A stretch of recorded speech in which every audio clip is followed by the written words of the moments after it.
Yang pertama, tidak ada rasisme dalam Islam. Tidak boleh sama sekali ada fanatisme kesukuan, batas negara. Selama dia muslim, hukumnya sama dengan kalau sholat di saf. Mau dia orang Arab, orang bule, mau orang hitam dari Afrika, semua sama dalam saf. Rukun, syarat, membatalkan sholat semua sama, nggak ada bedanya. Haji di Padang Arafah sama semuanya. Di Mina, di Muzdalifah, peraturan-peraturan sama. Haramnya babi di Indonesia haram di mana-mana. Yang kedua, tidak ada tradisi lagi setelah Islam kecuali Islam itu sendiri. Saya ulangi, yarhamkallah.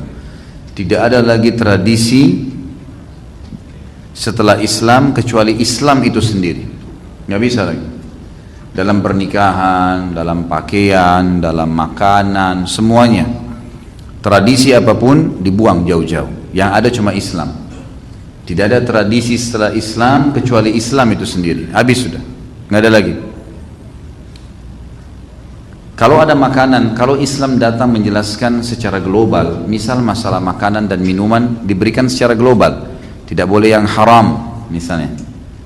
Tidak boleh ada unsur babi, hewan bertaring, bangkai, darah, misalnya. Ada kaidah-kaidah umum. Maka ini yang dipegang kaidahnya. Yang dipegang adalah kaidahnya. Berarti kita boleh nggak ngembangin kue-kue Indonesia ya, yang kita buat, tradisi kita, biasa. Kalau ini masuk kepada substansial dan Islam datang menjelaskan secara global, maka boleh saja. Asal tidak melanggar kaidah tadi yang besar itu. Bukan ada unsur haramnya. Kalau Islam datang secara spesifik memang khusus, maka kita tidak boleh melanggar lagi. Tidak ada lagi di sini, tidak ada toleransi, gitu kan? Pada saat Islam mengharamkan emas bagi laki-laki, mau bagaimanapun bentuknya emas itu haram, nggak boleh. Udah. Mau dia cuma cincin kah, mau dia cuma sekedar lapisan kah, intinya emas bagi laki-laki dilarang. Sudah dijelaskan secara spesifik, bukan lagi umum global. Sudah selesai, masuk di situ. Sama dalam pernikahan. Secara global datang kaidahnya, gitu kan? Tidak boleh ada kemaksiatan seperti ikhtilat, bercampur antara laki-laki dan perempuan. Adanya musik-musik yang diharamkan dalam agama Islam karena dibolehkan hanya gendang bagi kaum wanita. Kemudian ini yang ada dalil-dalil sahihnya. Kemudian tidak boleh ada makan dan minum sambil berdiri, gitu kan? Ini jelas. Masalah sholat ya, diperingatkan, bukan berarti karena pengantin lalu sholatnya tunda. Ini semua hal-hal yang mendasar datang dalam bentuk global. Secara khusus, boleh nggak melantai atau duduk kursi? Ini secara khusus. Islam datang menjelaskan secara global. Kita ambil globalnya. Khususnya selama tidak bentrok dengan yang global, nggak masalah. Sama tadi jenis kue, makanan. Selama tidak haram, tidak masalah. Kecuali Islam datang secara khusus. Nah ini baru, gitu kan? Begitu memahaminya. Mengumpulkan hadis sahih seperti Sahih Bukhari, apakah hal itu bid'ah? Metode belajar Al-Quran yang ada saat ini mulai Iqra, Tahsin dan lain, apakah bid'ah? Dulu kan talaki. Tidak, bukan bid'ah. Karena hadis yang dikumpul oleh Sahih Bukhari dalam buku Imam Muslim, Imam Abu Dawud, Nasai, semua imam hadis ini bukan hal yang baru. Bid'ah itu kan sesuatu yang baru. Ini bukan yang baru, hadisnya sudah ada, cuma mereka kumpulkan. Jadi zaman dulu orang hafal, sekarang dinukil, gitu kan? Di zaman Nabi SAW, kata ulama hadis, pernah Nabi SAW waktu wahyu masih turun, Al-Quran masih turun, Nabi SAW pernah melarang penulisan hadis. Beliau pernah melarang menulis perkataan beliau, disuruh hafal karena khawatir bentrok dengan Al-Quran yang ditulis oleh para sahabat di pelapa-pelapa kurma, di tulang-tulang sebelum Al-Quran sempurna. Setelah Al-Quran turun sempurna, para ulama mulai menulisnya. Karena banyak orang-orang yang hafal kemudian lupa, gitu kan? Maka ditulislah. Begitu pula pada saat Utsman bin Affan menulis, memindahkan dari tulang-tulang pelapa-pelapa kurma Al-Quran ke kulit, gitu kan? Yang berbentuk seperti sebuah buku yang besar. Sekarang ada di museum tentunya, disimpan di Turki. Jadi itu bukan perbuatan bid'ah, karena dia memang sifatnya ditulis, dikumpulkan saja, hanya mengumpulkan apa yang sudah ada, gitu kan? Hanya itu saja. Sama halnya dulu orang pakai unta, sekarang kita pakai mobil. fasilitasnya. Nggak ada urusannya sebenarnya, fasilitas kan gitu. Kaidah mengenal bid'ah bagaimana dan ciri-ciri sesuatu bisa dikatakan bid'ah seperti apa. Yang Nabi SAW tidak contohkan, tidak juga dicontohkan oleh para sahabat, ulama umumnya masukkan dalam kategori bid'ah. Gitu kan? Dan ini masuk dalam perilaku-perilaku, perbuatan-perbuatan, perkataan, ini masuk di dalamnya. Ini yang disimpulkan oleh para ulama tentang masalah itu. Tentu istilah bid'ah disebutkan dalam hadis Irbat. Hadis Nabi SAW yang masyhur, beliau mengatakan, alaikum bisunnati wa sunnatul khulafa rasyidin mahdiyina min ba'di addu 'alaiha bin nawajid. Ini hadis sahih yang ma'ruf, yang hampir semua umat Islam kalau belajar hadis tahu hadis ini. Kata Nabi SAW, berpegang pada sunnahku dan sunnah khulafa rasyidin setelahku, berpegang teguhnya walaupun dengan berpegang teguhlah pada keduanya walaupun dengan gigi geraham kalian. Lalu Nabi SAW berkata, wa iyyakum wa muhdatsatil umur, dan hati-hati dengan muhdatsat. Tahu muhdatsat itu apa? Hadatsa, ya. Muhdats ini artinya sesuatu yang baru. Hati-hati dengan perbuatan-perbuatan yang baru, yang tidak ada panduannya, tidak ada tuntunannya. Baru artinya tidak saya contohkan, tidak ada juga dalam khulafa rasyidin. Karena di awal hadis kan berpegang pada sunnahku dan sunnah khulafa rasyidin. Berarti yang dimaksud dengan muhdats di sini kembali kepada dua itu. Berpegang teguhlah pada keduanya walaupun dengan gigi geraham kalian, dan hati-hati dengan muhdatsat, baru-baru yang tidak ada dalam sunnahku, tidak ada dalam sunnah khulafa rasyidin, gitu kan? Fa inna kulla muhdatsin bid'ah, semua yang muhdatsa, yang tidak ada saya contohkan, tidak khulafa rasyidin contohkan, maka dia adalah perbuatan bid'ah. Wa bid'atin dhalalah, dan perbuatan bid'ah itu artinya yang tidak saya contohkan, tidak khulafa rasyidin contohkan, adalah bid'ah. Dan bid'ah itu akan membawa pelakunya pada kesesatan. Sesat maksudnya apa? Keliru melangkah karena tidak ada panduan wahyunya, gitu kan? Wa inna dhalalan finnar, dan kesesatan akan membawa pelakunya ke dalam api neraka. Ini sabda Nabi SAW. Beliau menyampaikan masalah itu. Dari sini ulama simpulkan, sunnah sama bid'ah adalah dua hal yang berlawanan. Yang hidupkan sunnah berarti mematikan bid'ah, yang hidupkan bid'ah berarti matikan sunnah, karena memang sudah begitu dia, ya. Ini memang penjelasan dari hadis Nabi SAW tadi, Allahu a'lam. Jadi memang seperti itu memahaminya. Makanya teman-teman sekalian, cukupkan diri dengan yang ada perintahnya saja, itu aja, jaga sampai mati, masuk surga insya Allah. Udah nggak usah repot-repot. Ini saya bingung betul orang-orang yang terus mau buat-buat, terus ngarang-ngarang dan ngotot mempertahankan. Kenapa saudaraku?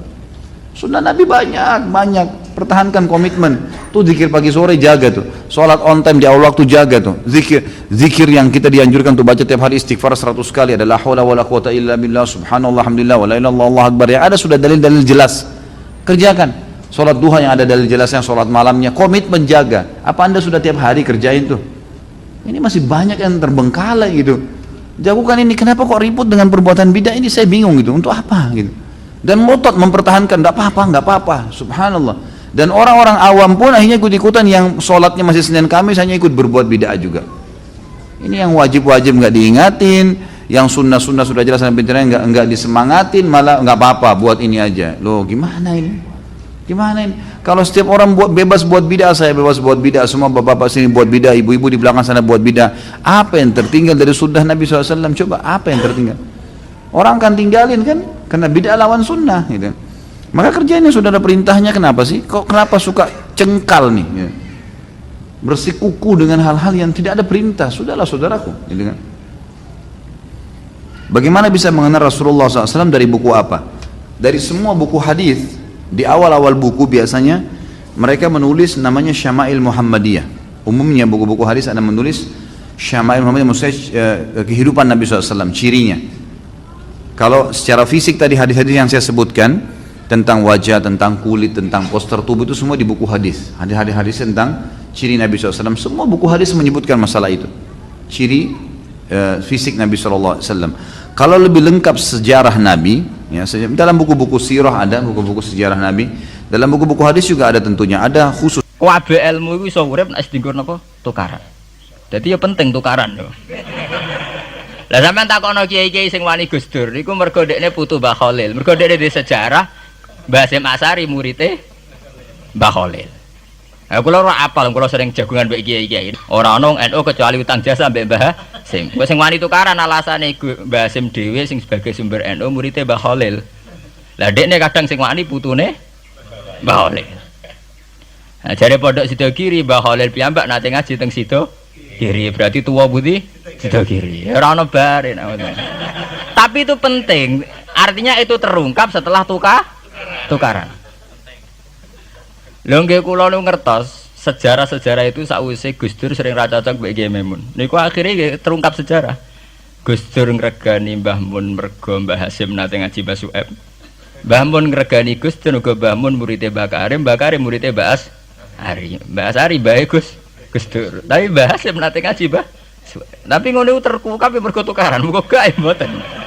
Jadi ya emang harus begitu.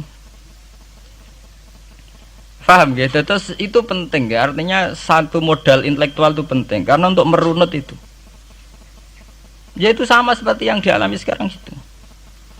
Orang yang pro Megawati itu begitu mendewakan Soekarno, seakan-akan Indonesia itu dimulai dari Bung Karno, sampai ada ham Soekarnoisme bahwa Indonesia itu seakan-akan dimulai dari Soekarno. Memang deklarator kemerdekaan Indonesia itu Soekarno, tapi umat Islam atau partai-partai Islam itu tidak kecil hati. Karena embrio yang bernama Indonesia itu dari tahun 1908 sebelum ada partai nasionalis yang berani melawan kolonialisme Belanda adalah partai-partai Islam, sehingga kebangkitan Indonesia dimulai 1908. Karena saat itu yang pertama mencetus ide melawan Belanda adalah kiai-kiai Islam, yaitu saat itu bikin serikat dagang Islam, terus lama-lama menjadi serikat Islam, terus lama-lama menjadi partai Islam, dimulai dari angkatannya Hos Cokroaminoto. Sini Haji Umar Said sinten Cokroaminoto, itu disingkat jenis Hos Cokroaminoto. Jadi tidak bisa Indonesia itu meninggalkan partai Islam, karena dulu pertama pendiri era kepartaian niku malah partai-partai apa? Islam yang lahir di Solo, di Jogja. Bahkan sebelum ada negara yang bernama Indonesia, itu ada negara yang bernama Demak Bintoro, ada Demak Ngayogja napa? Karto. Itu semua negeri napa? Islam. Ya paham, sehingga secara kesejarahan kita tidak kalah sama tuanya Soekarnoisme atau partai PNI. Dan sampai kan kita ini kan kayak dinabubukkan seakan-akan Indonesia itu dimulai dari Soekarno, sehingga nak wani Pak Karno itu koyok-koyok itu kita anti Indonesia. Ya kita tidak mungkin nggak menghormati Soekarno, beliau sebagai pahlawan besar kita hormati. Ya, tapi ya kebesaran Pak Karno demi bangsa Indonesia jangan kemudian direduksi, disederhanakan hanya melewati partai. Ya itu kan namanya pengkerdilan. Tentu Pak Karno bikin negara ini ya untuk semua bangsa, bukan untuk PDIP saja, bukan untuk partai-partai marhainisme saja, juga bukan untuk partai-partai yang berfaham Soekarnoisme saja. Ya sama, tapi kita juga adil, sebagai kiai juga adil. Hos Cokroaminoto bikin partai Islam adalah untuk mengusir Belanda dari bumi Indonesia, yang nantinya juga untuk kepentingan semua bangsa Indonesia, tidak hanya yang Islam saja. Ya kita adil, sama-sama adil. Saat nasionalisme ya tidak mengurangi keagamaan, saat keagamaan tidak mengurangi nasionalis. Tapi itu tadi kemudian ini dikerdilkan secara politik. Di sawangannya nak wis duwete Pak Hasim Mbak Mega nasionalis religius itu sudah ditren. Mangger duet senengane pasangan nasionalis sampai religius. Apa nak nasionalis terus wajib sholat? Apa nak religius terus gak wajib nasional? Sebetulnya itu kan apa kena wong Indonesia itu wajib sholat hanya karena atas nama nasionalisme. Apa nak gue SK Nyai itu wajib bayar pajak. Itu kan pengkerdilan, proses pembohongan, pembohongan secara publik. Kowe dibodokno, sedurunge bodoh, itu kan itu kan repot. Namanya sedurunge bodoh dibodokno ngene apa? Nurut. Makanya kalau seneng ya, kayak kemarin Hari Kebangkitan Nasional itu seneng kalau diungkap terus di TV bahwa kebangkitan Indonesia dimulai dari 1908. Pentingnya bahwa orang-orang yang sok Soekarnoisme biar tidak mereduksi Pak Karno hanya milik mereka sendiri, karena bangsa ini berdiri semenjak 1908. Dimulai dari gerakan Budi Utomo sampai Hos Cokroaminoto sampai macam-macam, ya serikat-serikat Islam. Tapi ini terungkap sausé tukaran. Jadi sebetulnya Presiden Gus Dur jadi presiden biasa karena Basim Asari berjuang sebelum tahun 45. Megawati biasa.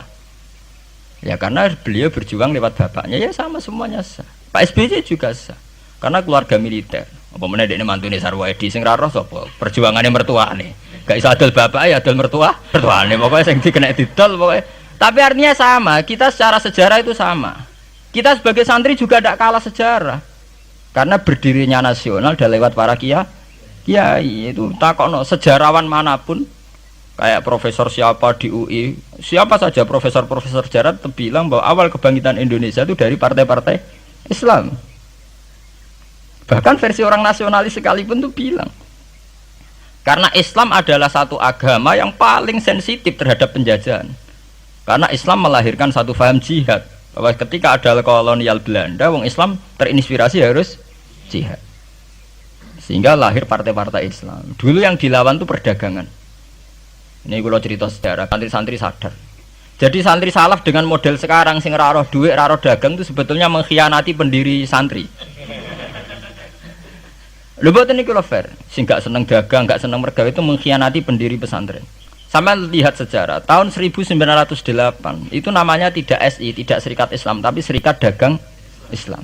Karena para kiai adalah melawan dominasi Cina di Surakarta dan dominasi Belanda menguasai sentra-sentra perdagangan. Sehingga yang dilawan pertama adalah piye supaya kolonial gak menguasai aset-aset ekonomi.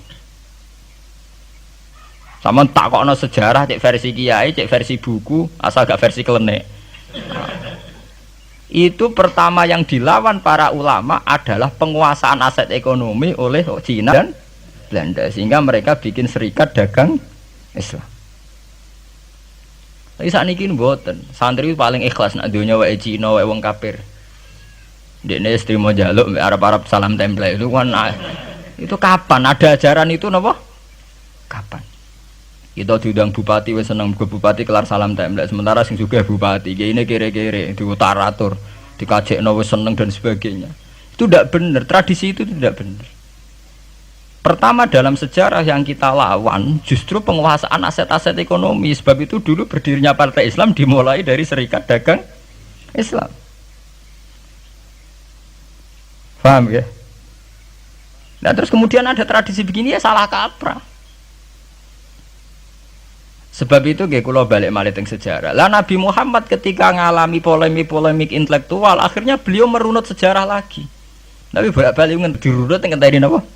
Tukaran. Yaiku ketika Nabi Muhammad adu argumen mbek wong Yahudi. Agama mbek aku orisinil di. Jare Nabi Muhammad ya orisinil Muhammad. Jare wong Yahudi orisinil wong Yahudi. Nah sebab itu kalau andekan sampean tuh pakar sejarah ketika Quran ngendikan anit tabi millata Ibrahim apa Hanifah bahwa Nabi Muhammad kon anut Nabi Ibrahim itu bukan sekedar keteladanan dan fisik ku mboten ya adu ilmu tuwa niku. Adu tuwa. Asite adu ilmu tuwa andalane wong Yahudi Nabi Musa. Andalane Nabi Muhammad Nabi Ibrahim.